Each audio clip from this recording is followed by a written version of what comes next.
There are those who have that gift, that touch of matchmaking.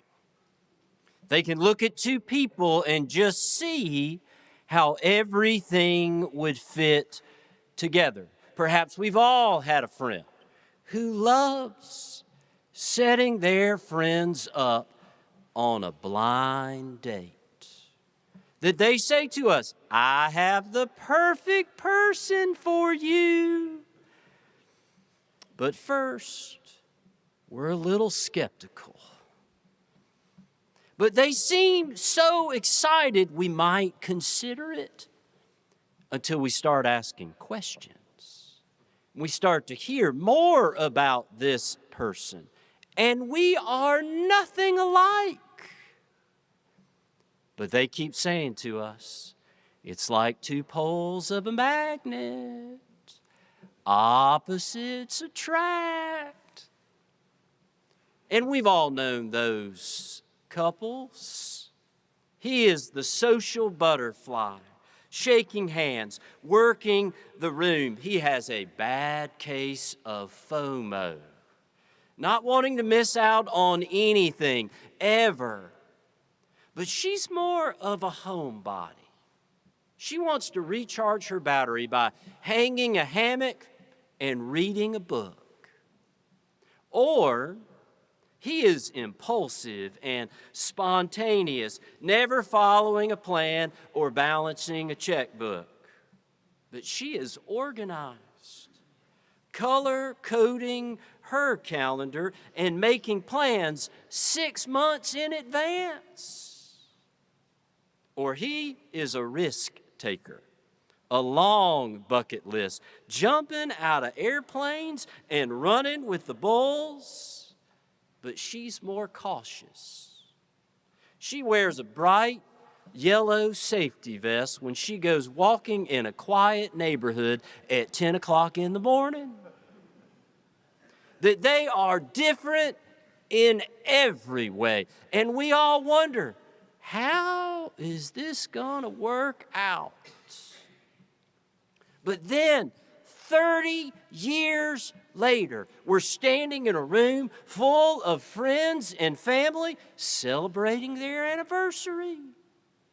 And it dawns on us, all those differences that seemed so problematic were all on the surface. That as we listen to friends and family stand up and give toast, we realize how much they share in common. Shared values, aligned commitments, that they bring the best out of one another. And there have been countless matchmakers throughout history, trying to set the church and the state up on a blind date. They wanted to be the next power couple. But every single time it is tried, we learn again how the separation of church and state is beneficial for both, because they don't bring the best out of one another. It is, as Isaac Backus, that Baptist pastor during the era of the American Revolution, says, religious matters are to be separated from the jurisdiction of the state, not because they are beneath the interest of the state, but quite the contrary, because they are too high and holy, and thus are beyond the competence of the state. If we ever wanted to do research on Baptists in America, Buddy Sheridan suggests that we start with court proceedings, search warrants, and prison records. Because in the early colonies, for most of them, it was against the law to attend a Baptist meeting. It was against the law to do what we are doing right here in this room. It was against the law to baptize believers instead of infants. That Baptists had to get together in secret. That all those state-sponsored churches thought Baptists were heretics. And on August 8th, 1635, Roger Williams stood in front of the General Court of Massachusetts for the fourth time in 2 years. It's quite the rap sheet. And he was charged with, quote, preaching diverse, new, and dangerous opinions. But all those diverse and dangerous opinions are the very foundation of the Baptist tradition in this country. Because Roger Williams started the first Baptist church in America, in Rhode Island, the only place that had true religious liberty at that time. And both the church and the state are vitally important. We just should never set them up on a blind date.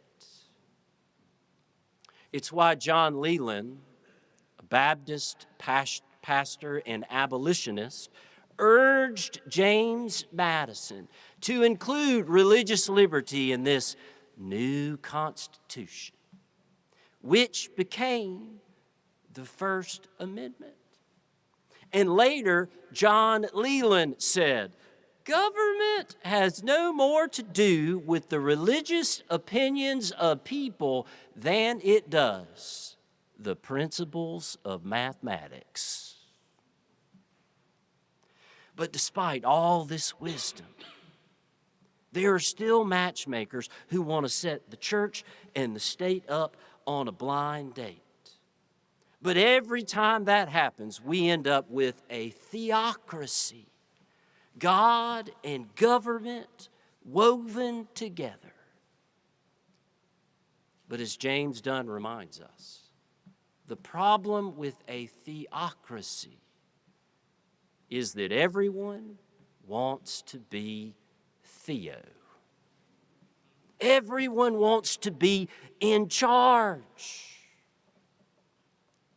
But the psalmist reminds us, God's power is different.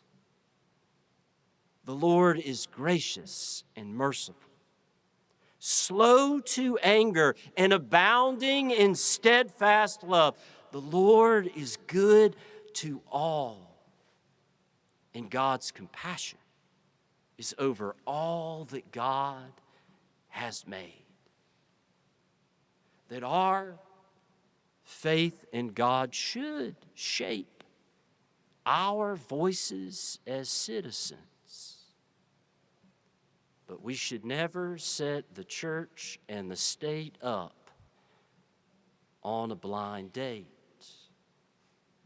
It's why the Gospel of Matthew simply invites us as the church to follow the ways of Jesus. It is an invitation.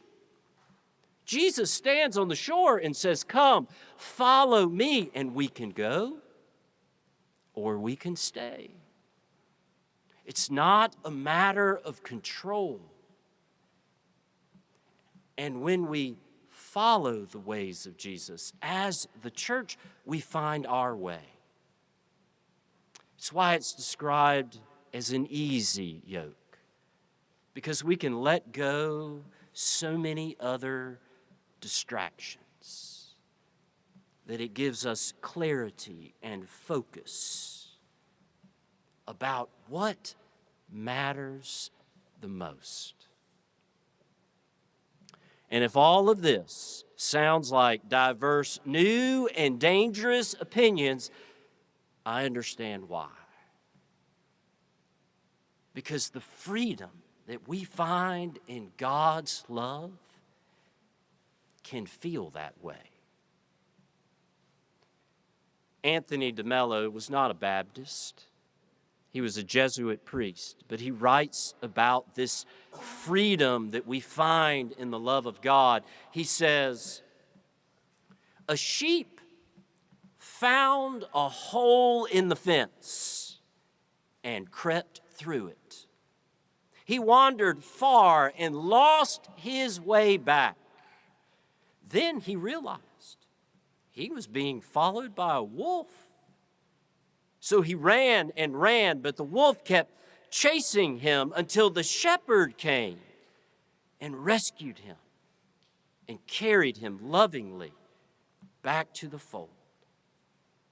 In spite of everyone's urgings to the contrary, the shepherd refused to nail up the hole in the fence."